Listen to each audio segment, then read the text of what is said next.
Hello, everyone. Now we are going to look at Game 2 of the candidates quarterfinal matchup in 1983 between Alexander Beliavsky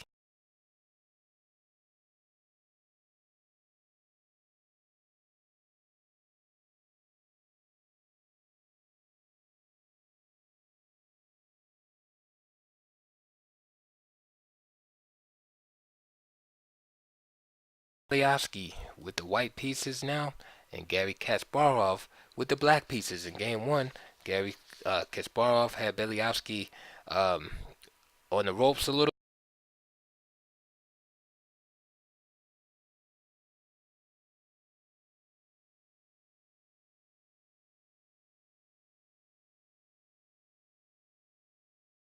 Um, and at the time, Kasparov was playing the King's Indian and Benoni heavily. So Beliavsky played d4 in the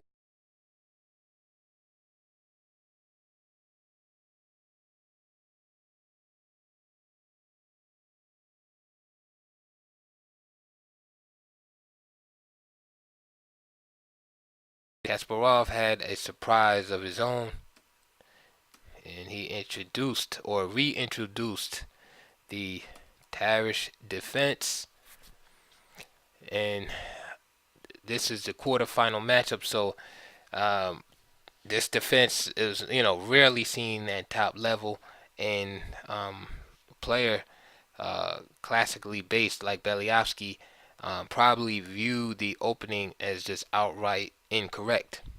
Only a few players played this opening at the time. Kasparov tried it a few,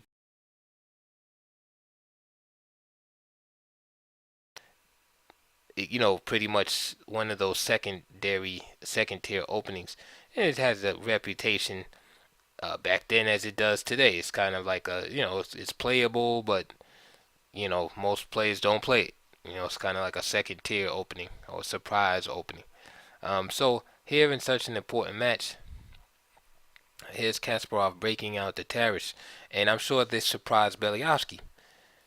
Again, all his preparation is probably no good now. So C takes d5, E takes d5, and of course the main knock on the Tarish is always the fact that um, Black has this isolated pawn, and White will eventually build up pressure on the isolated pawn, win the pawn, and thus be a pawn up and win the game. This system with G3 was advocated and popularized by Rubinstein, who had some spectacular wins in this system.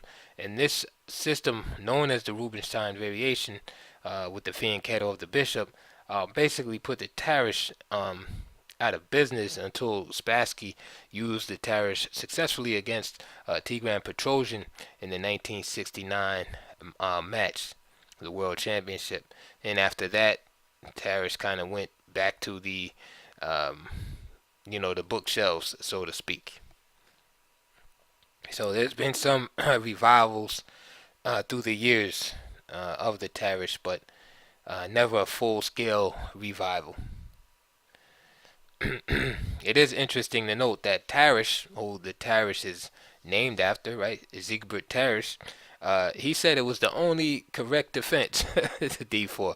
So, he could have been joking or whatever, but he was known to be really dogmatic. But this is funny. So Bishop G2, Bishop E7, this is all mainline stuff at the time. Bishop G5 and C takes D4.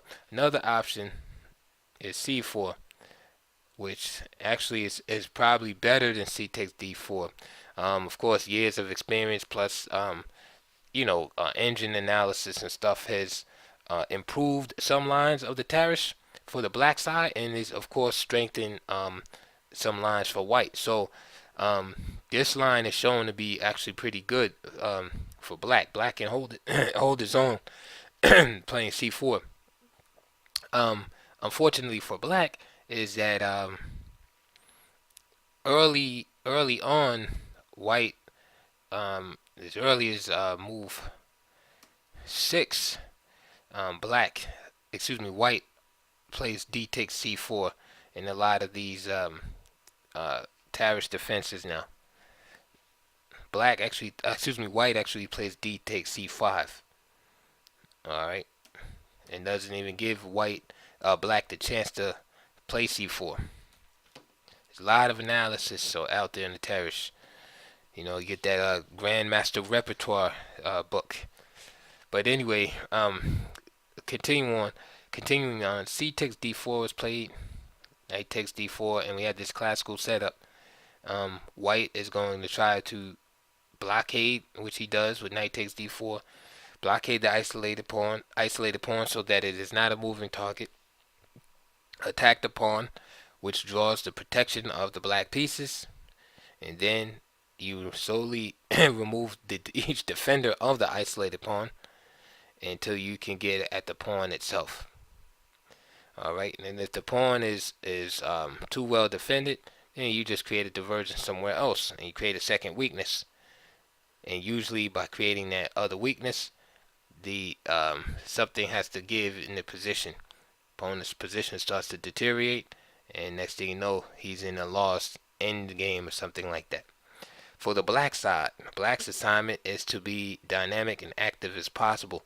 After all, having this isolated pawn allows free piece play for black. Notice there's no pawn here on e6 blocking the light square bishop here. So this bishop is free to roam. Okay, then the queen can move up, and then the rooks can be connected. So there's never a complaint about piece play in the terrace. You always had that opportunity, and that's what you have to do, because you have to have threats and tactics to offset the white siege on the pawn. You can't just let white concentrate his efforts on that pawn, but you have to create the distractions and diversions so that his forces are scattered and that he compromises his position, or he even gives you an opportunity to blow up his center with the advance of the d pawn at some point. And this is where the battle revolves. It reminds me of the Benoni in that in the Benoni, white is trying to kind of calm black's activity down. Black is trying to be as active as possible. And this defense is similar, whereas white is trying to calm down black's activity and saddle him with structural defects, bad pawns, etc. And black is trying to be wild and active. Let's keep going. h6, bishop e3, rook e8, queen a4, bishop d7, rook a d1, knight b4 from Kasparov, queen b3. Notice the pressure constantly being placed. It creates divergence. Now notice these moves are very committal. The a5, now look at b5 and b6 squares, for example. They become weakened. Alright, so the terrace defense is not for the faint-hearted. Rook d2, and after a4, queen d1 is prepared for. Again, keeping the pressure on the d file. Beliavsky is very classically motivated, and he's playing this in this style. So a3, and now queen b1. Okay.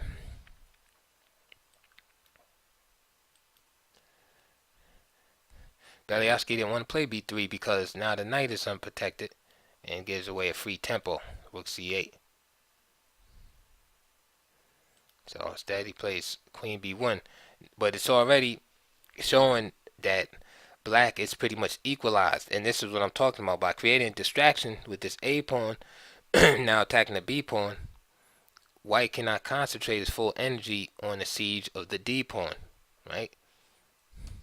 Bishop f8.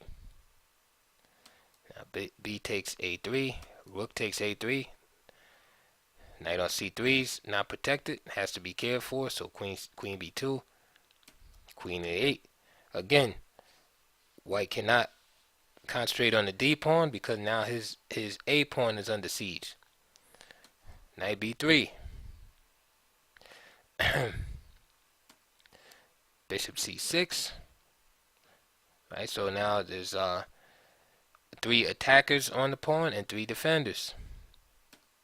Bishop d4, new blockader, and the idea is to remove one of the defenders. Remember I was saying The defenders come, you want to remove the defenders. So bishop d4. Okay, wants to remove, get rid of the defenders. Now, black has to respond to this threat. How does he respond? To knight e4, attacking the rook. You see how he keeps creating diversions. He won't let white rest on just getting this pawn. This pretty much forces the exchange.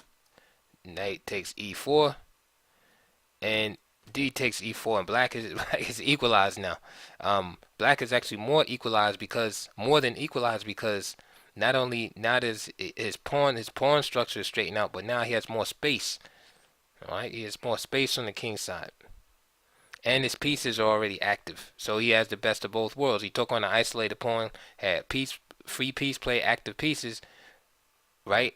But his deficit was the isolated pawn. But now he just got rid of the deficit, which is the isolated pawn, and now he's just slightly better now. Another alternative for Beliavsky, instead of knight takes e4, was to give up the bishop, which of course is counterintuitive. D takes e4, and that could be met by rook fd1. So knight takes e4 is the natural move and keep your bishop. So d takes e4 was played.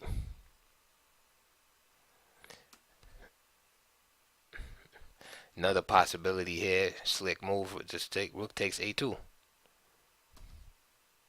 But then knight f6, damaging the black pawn structure before you move the queen. So g takes, and then you do a move like queen c3. So I like just taking care of business first. D takes e4. Rook a1.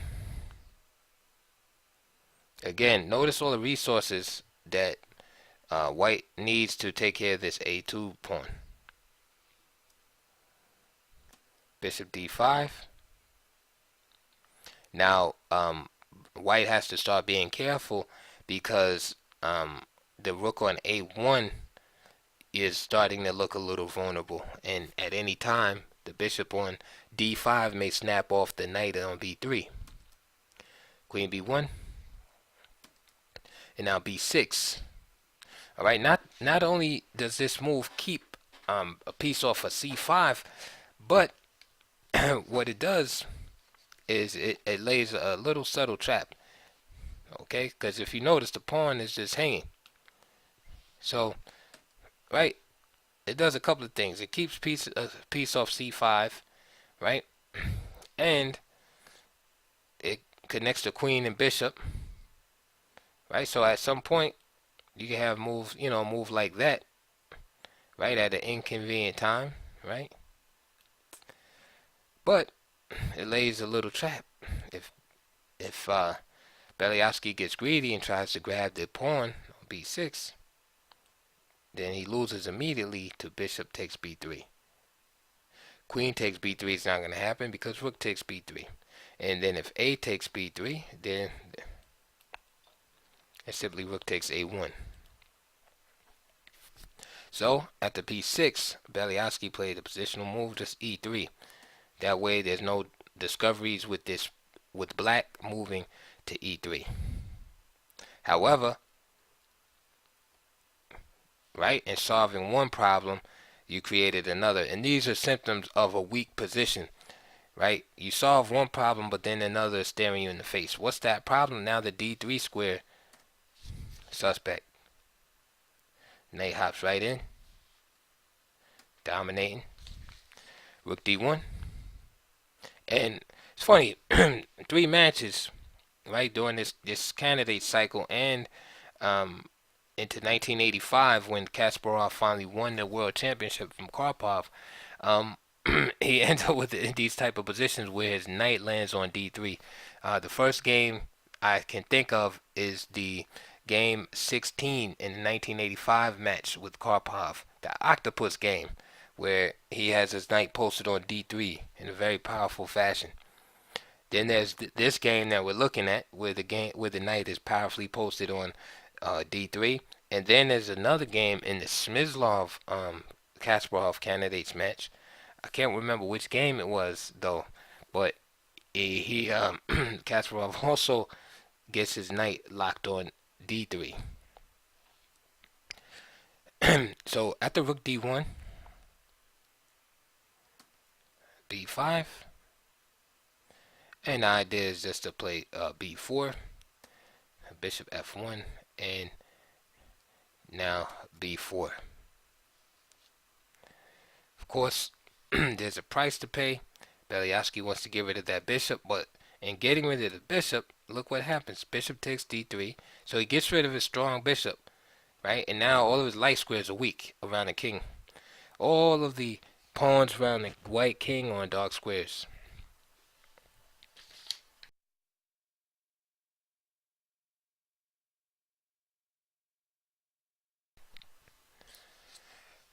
Right. So after e takes d3, the menace of the knight is gone, but right, and he even gets a extra pawn to boot. But after rook takes, queen takes, black gets his pawn back, and he's attacking the knight on b3 with tempi, knight c5, and bishop f3. So now Beliavsky has to worry about getting checkmated. Not only does he have to worry about getting checkmated, his rook on d1 is attacked, and black has a passed pawn on the b file. So rook a1, queen d5, queen to b3, and Kasparov plays queen h5. Of course, he could have traded queens also, but Kasparov decides to threaten mate with queen h3, knight d3 with the defense of knight e1, just in case. Of course, let me just show you that queen takes b4 is going to hurt after queen h3. There's no way to stop the mate. So knight d3, safety first. Bishop d6.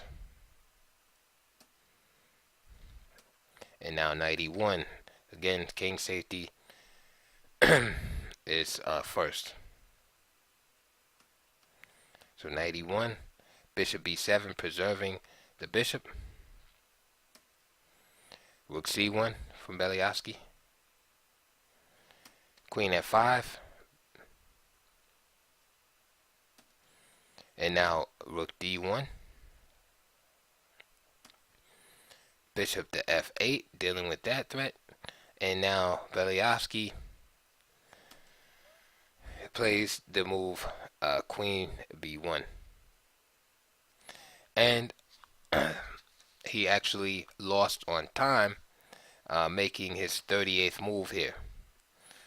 Needless to say, he was already in a world of trouble, if not lost here. I'm not going to go so far as say he's lost, but black is definitely better. Black definitely has an advantage. Okay, all the all the cards are favoring black here, and it's hard to come up with a remedy for the simple plan of just h5, h4, and h takes g3. For black. All right. So game two, Kasparov comes through shining, using like an obscure second-rate defense, which I'm sure this game had to bother Beliavsky a lot. Who probably, again, growing up in the the Russian chess school, just couldn't believe that Kasparov could get away with it, with this, using this kind of opening. But he did, and now he would be up one game to nothing in a candidates tournament. I'll just mention in closing game three, Kasparov again had the black pieces, opted for the white pieces, opted for the exchange variation again. And Beliavsky, again, knows his stuff. He plays this Tartakower variation again. And once again, Kasparov and his team, his team of seconds, still could not find remedy for Beliavsky's defense, although they worked on it on their rest days. But this game too ended in a draw. So after 3 games, Kasparov is up by 1 game. So the next video we'll be discussing Game 4. Beliavsky takes the white pieces. So I'll